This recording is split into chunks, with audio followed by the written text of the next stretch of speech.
Good morning. નિવસન તંત્રમાં હવે પછીનો આપણે ટોપિક જોશું પોષક ચક્ર. પોષક ચક્ર એટલે એને જીવભૂ રાસાયણિક ચક્ર તરીકે પણ ઓળખવામાં આવે છે, જેની અંદર આપણે વિવિધ ચક્રોની વાત કરીશું, જેમ કે કાર્બન ચક્ર છે, ફોસ્ફરસ ચક્ર છે. તો એ ચક્રોની ચર્ચા આપણે કરીશું. પોષક ચક્ર નિવસન તંત્રમાંના વિવિધ ઘટકો દ્વારા પોષક તત્વોની ગતિશીલતાને પોષક ચક્રણ કહેવાય છે. શું કીધેલું છે? પોષક તત્વોની ગતિશીલતા. પોષક તત્વોની ગતિશીલતા એટલે શું? તો વાતાવરણમાંથી સજીવોમાં અને સજીવોમાંથી ફરી વાતાવરણમાં પ્રવેશ કરશે, તે પોષક તત્વોની ગતિશીલતા થઈ. તે કેવી રીતે વાતાવરણમાં પ્રવેશશે અને વાતાવરણમાંથી કેવી રીતે વનસ્પતિ સજીવોમાં પ્રવેશ કરશે, તો એ આપણે જોવાના છે. તો પોષક ચક્રને બીજું નામ જીવભૂ રાસાયણિક ચક્ર પણ કહેવાય છે. જીવભૂ રાસાયણિક ચક્ર બે પ્રકારના ચક્ર છે, વાયુરૂપ ચક્ર અને અવસાદી ચક્ર, જેમાં નાઇટ્રોજન ચક્ર અને કાર્બન ચક્ર વાયુરૂપ ચક્ર છે અને સલ્ફર ચક્ર અને ફોસ્ફરસ ચક્ર અવસાદી ચક્ર છે. આપણે ચેપ્ટરની અંદર એક વાયુરૂપ ચક્ર જોશું અને એક અવસાદી ચક્ર વિશે જોશું, જેમાં પહેલાં કાર્બન ચક્ર જોશું અને ત્યાર પછી ફોસ્ફરસ ચક્ર વિશે જોશું. તો સૌપ્રથમ આપણે જોઈએ કાર્બન ચક્ર. કાર્બન ચક્ર એ કુદરતમાં જીવભૂ રાસાયણિક ચક્રો પૈકીના વાયુ ચક્રનું ઉદાહરણ છે. તો એક એમસીક્યુ થયો અહીંયાથી. આમાંથી એમસીક્યુ નીકળશે કે નાઇટ્રોજન ચક્ર, કાર્બન ચક્ર કયું ચક્ર? વાયુરૂપ ચક્ર. અને સલ્ફર ચક્ર, ફોસ્ફરસ ચક્ર કયું? તો અવસાદી ચક્ર. તો એ ખાસ ધ્યાનમાં રાખવાનું છે. ત્યાર પછી વાત કરેલી છે કે કાર્બન એ વાતાવરણમાં કાર્બન ડાયોક્સાઇડ તરીકે હોય છે, જે દરેક જણને ખબર જ છે કે કાર્બન ડાયોક્સાઇડ સ્વરૂપે વાતાવરણમાં કાર્બન જોવા મળે જ છે. તો સજીવોમાં શુષ્ક વજનમાં કાર્બન 49% હોય છે, તે પાણી પછી બીજા ક્રમનું છે. જે આપણા શરીરમાં જે વજન છે એની વાત કરેલી છે. સજીવોમાં શુષ્ક વજનમાં કાર્બન 49% હોય છે. સમગ્ર પૃથ્વી પર કુલ કાર્બનના 71% કાર્બન દરિયામાં ઓગળેલો હોય છે. આ દરિયાઈ કાર્બન સંચય વાતાવરણમાં કાર્બનનું નિયંત્રણ કરે છે. એટલે દરિયાની અંદર કે સમગ્ર પૃથ્વી પર કુલ કાર્બનના 71% કાર્બન તો દરિયામાં ઓગળેલો છે. ઓકે, આગળ વાત કરીએ તે પ્રમાણે જોઈએ તો વાતાવરણમાં તો ફક્ત 1% કાર્બન રહેલો છે. વૈશ્વિક વાતાવરણમાં કુલ કાર્બનના માત્ર 1% જ કાર્બન છે. અશ્મિ બળતણ પણ કાર્બનનું સંચય સ્થાન છે. અશ્મિ બળતણ જે છે એ પણ કાર્બનનું સંચય સ્થાન છે, તમને ખબર જ છે. એમાં પણ કાર્બન જોવા મળે છે. તે સિવાય કુદરતમાં તે ગ્રેફાઇટ અને હીરો એટલે કે ડાયમંડ તરીકે પણ જોવા મળે છે. ગ્રેફાઇટ અને ડાયમંડ તરીકે પણ કાર્બન જોવા મળશે. ઓકે, કાર્બન એ કાર્બનિક સંયોજનોનું મુખ્ય આવશ્યક તત્વ છે. શું કીધેલું છે? કાર્બન એ કાર્બનિક સંયોજનોનું મુખ્ય આવશ્યક તત્વ છે. કાર્બન ચક્ર વાતાવરણ, સમુદ્ર, સજીવો અને નિર્જીવથી ચાલ્યા કરે છે. એટલે કે વાતાવરણમાંથી સજીવોમાં, સમુદ્રમાં કે પછી નિર્જીવોથી, મતલબ આ ચક્ર ચાલ્યા કરે છે. વાતાવરણમાંથી સજીવોમાં, સજીવોમાંથી ફરી વાતાવરણમાં, આ રીતે ચક્ર ચાલ્યા કરે છે.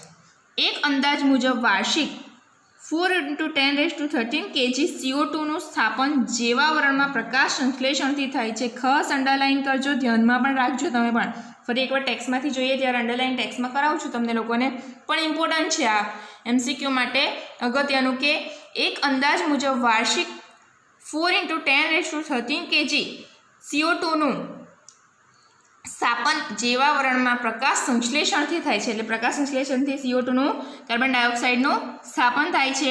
ઉત્પાદકો અને ઉપભોગીઓમાં થતા શ્વસનથી વાતાવરણમાં CO2 મુક્ત થાય છે. ઉત્પાદકો અને ઉપભોગીઓમાં થતા શ્વસનથી, આપણે શ્વસનથી કાર્બન ડાયોક્સાઇડ વાતાવરણમાં મુક્ત કરીએ છીએ. આપણે શ્વસન દરમિયાન શું કરીએ છીએ? ઓક્સિજન લઈએ છીએ અને કાર્બન ડાયોક્સાઇડ મુક્ત કરીએ છીએ. તો એ કાર્બન ડાયોક્સાઇડ વાતાવરણમાં મુક્ત થવાનો. તો એક રીતે આ રીતે પણ ચક્ર ચાલે છે. વિઘટકો પણ મૃત દ્રવ્યોના વિઘટનથી CO2 મુક્ત કરે છે. આ ઘટના સમુદ્રમાં કે ભૂમિ પર થાય છે. થોડોક જથ્થો CO2ના કાપ, સેડિમેન્ટ એટલે શું? સેડિમેન્ટ્સ, એના કાપ CO2ના કાપ સ્વરૂપે વ્યય થાય છે, જે પાછો કાર્બન ચક્રમાં આવી શકતો નથી. સમુદ્ર કે ભૂમિ પર અમુક થોડો જથ્થો CO2ના કાપ તરીકે વ્યય થાય છે.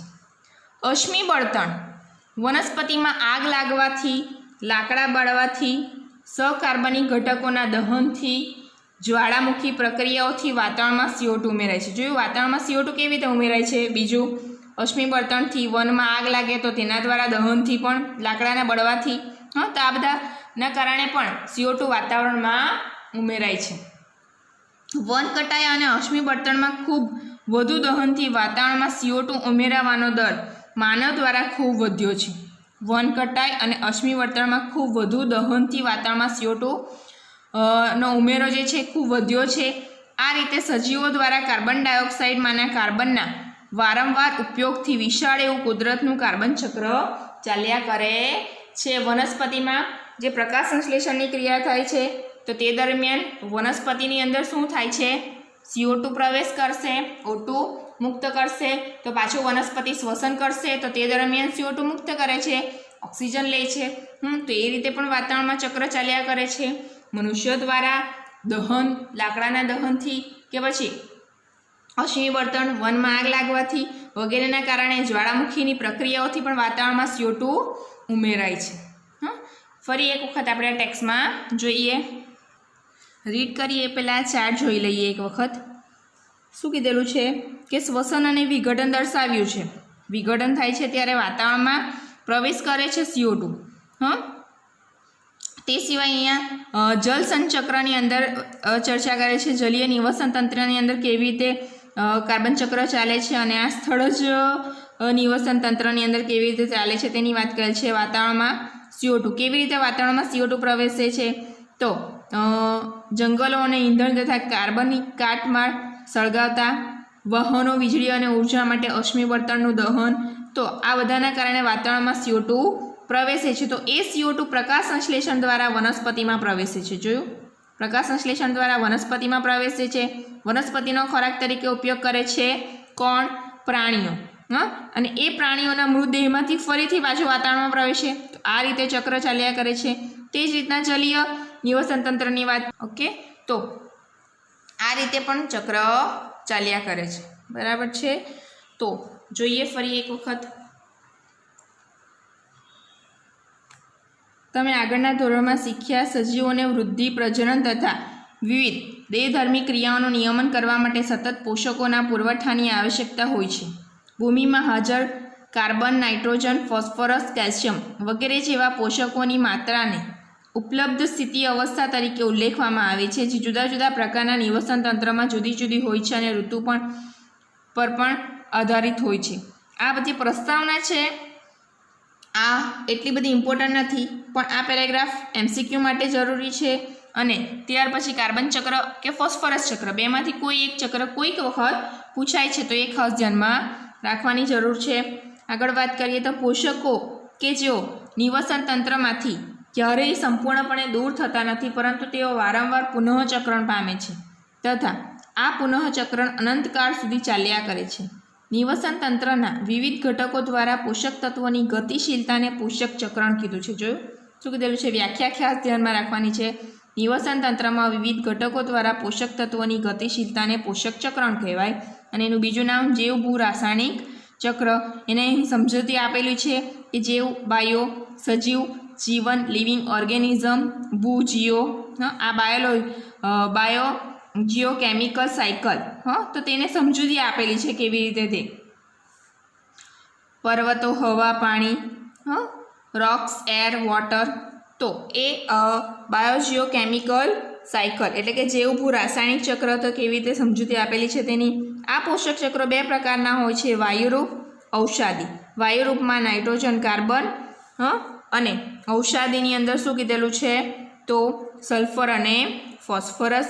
જે સલ્ફર અને ફોસ્ફરસ ભંડાર પૃથ્વીના પોપડા કે સ્તરમાં આવેલો હોય છે. પર્યાવરણીય ઘટકો જેવા કે ભૂમિ, ભેજ, pH, તાપમાન વગેરે વાતાવરણમાં પોષકોને મુક્ત કરવાના દરનું નિયંત્રણ કરે છે. સંચય સ્થાનોની ક્રિયાશીલતા ઉણપ પૂરી કરવા માટે હોય કે જે પોષકોના અંદર પ્રવેશ અને બહાર નિકાલના દરની સંતુલિતતાને કારણે થતી હોય છે. નાઇટ્રોજન ચક્ર તમે 11th શીખ્યા હતા. તો ચેપ્ટરની અંદર અત્યારે આપણે કાર્બન ચક્ર અને ફોસ્ફરસ ચક્ર વિશે શીખવાના છે. સજીવોની સંરચનાનો અભ્યાસ કરશો તો જાણવા મળશે કે સજીવોના શુષ્ક વજનનો 49% ભાગ કાર્બનથી બનેલો છે, MCQ માટે ધ્યાનમાં રાખવાનું. ત્યાર પછી બીજા ક્રમે પાણી આવશે. જો આપણે વૈશ્વિક કાર્બનની કુલ માત્રા ધ્યાન આપીએ તો 71% કાર્બન મહાસાગરોમાં દ્રાવ્ય સ્વરૂપમાં આવેલો છે. MCQમાં પૂછાય કે કેટલા ટકા કાર્બન મહાસાગરોમાં દ્રાવ્ય સ્વરૂપે જોવા મળશે, તો 71%, 71%. કાર્બન ભંડાર વાતાવરણમાં કાર્બન ડાયોક્સાઇડની માત્રાનું નિયમન કરે છે. અશ્મિ બળતણ પણ કાર્બનના એક સંચય સ્થાનનું પ્રતિનિધિત્વ કરે છે. વાતાવરણ અને મહાસાગર દ્વારા તથા જીવંત અને મૃત જીવો દ્વારા કાર્બનનું ચક્રીયકરણ થાય છે. એક અંદાજ પ્રમાણે પ્રકાશ સંશ્લેષણ દ્વારા 4 × 10⁻13 kg જેટલા કાર્બનનું જીવાવરણમાં વાર્ષિક સ્થાપન થાય છે. ઉત્પાદકો અને ઉપભોગીઓની શ્વસન ક્રિયાવિધિ દ્વારા વાતાવરણમાં કાર્બનની મહત્વપૂર્ણ માત્રા CO2 સ્વરૂપે પાછી ફરે છે. જે આપણે શીખ્યા તે કે ઉત્પાદકો એટલે વનસ્પતિઓ, અને ઉપભોગીઓ જે વનસ્પતિનો ખોરાક તરીકે ઉપયોગ કરશે કે પછી ઉચ્ચ કક્ષાના ઉપભોગીઓ, આ શું છે તમે શીખી ગયા. ઉત્પાદકો શું છે, ઉપભોગીઓ શું છે.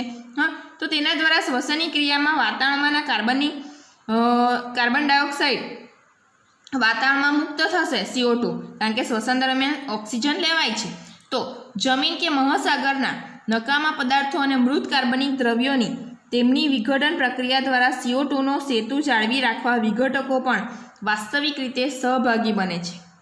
સ્થાપન થયેલા કાર્બનની કેટલીક માત્રા અવસાદનમાં વ્યય પામે છે અને પરિવહનમાંથી બહાર નિકાલ પામે છે. જેમ કે લાકડા સળગાવવા, જંગલની આગ, કાર્બન દ્રવ્યોનું દહન, અશ્મિબળતણ, જ્વાળામુખી ક્રિયાવિધિ વગેરે વાતાવરણમાં કાર્બન ડાયોક્સાઇડની મુક્તિ માટેના વધારાના સ્ત્રોત છે. તો આ ખાસ ધ્યાનમાં રાખવાનું. તો કાર્બન ચક્રમાં મનુષ્યની પ્રવૃત્તિઓનો ખૂબ મહત્વપૂર્ણ પ્રભાવ છે. ઝડપી વન વિનાશ તથા ઉર્જા તેમજ પરિવહન માટે અશ્મિ બળતણનું સતત દહન વગેરેથી વાતાવરણમાં કાર્બન ડાયોક્સાઇડ મુક્ત કરવાના દરમાં નોંધપાત્ર વધારો થયો છે. જે આપણે ગ્રીન હાઉસ અસર જે 16મું ચેપ્ટર આપણે શીખ્યા તો ત્યારે એની અંદર શીખી જ ગયા છે. તો મતલબમાં આ રીતના કાર્બન ચક્ર ચાલ્યા કરે છે. જો આ ટોપિક બધા કેવા છે, બહુ સહેલા છે, રીડ કરી લેવાશે જાતા. એની અંદર કોઈ એની અંદર એક્સપ્લેનેશન આવતું નથી. તો કેવી રીતે યાદ રાખવાનું એક અગત્યનું છે. બાકી ટોપિક બધા સહેલા છે. તમને એમ થશે કે આટલું બધું યાદ રાખવાનું, મેઇન પોઈન્ટ યાદ રાખીને જાતે બનાવી લેશો, કોઈ જ પ્રોબ્લેમ નહીં. જે ઇકોલોજીના બધા જ ચેપ્ટર છે, એવું નથી કહેતી કે આ ચેપ્ટરની પાછળના 4 ઇકોલોજીના ચેપ્ટર છે. કોન્સેપ્ટ શું છે એ ખાસ ધ્યાનમાં રાખવાનું, અને મેઇન પોઈન્ટ જ ખાલી ધ્યાનમાં રાખો, બીજા પોઈન્ટ જાતે બનાવી લેવાય. એવી રીતે પ્રિપેરેશન કરશો તો સારું રહેશે. ઓકે, નેક્સ્ટ વિડીયો લેક્ચરની અંદર આપણે જોશું ફોસ્ફરસ ચક્ર.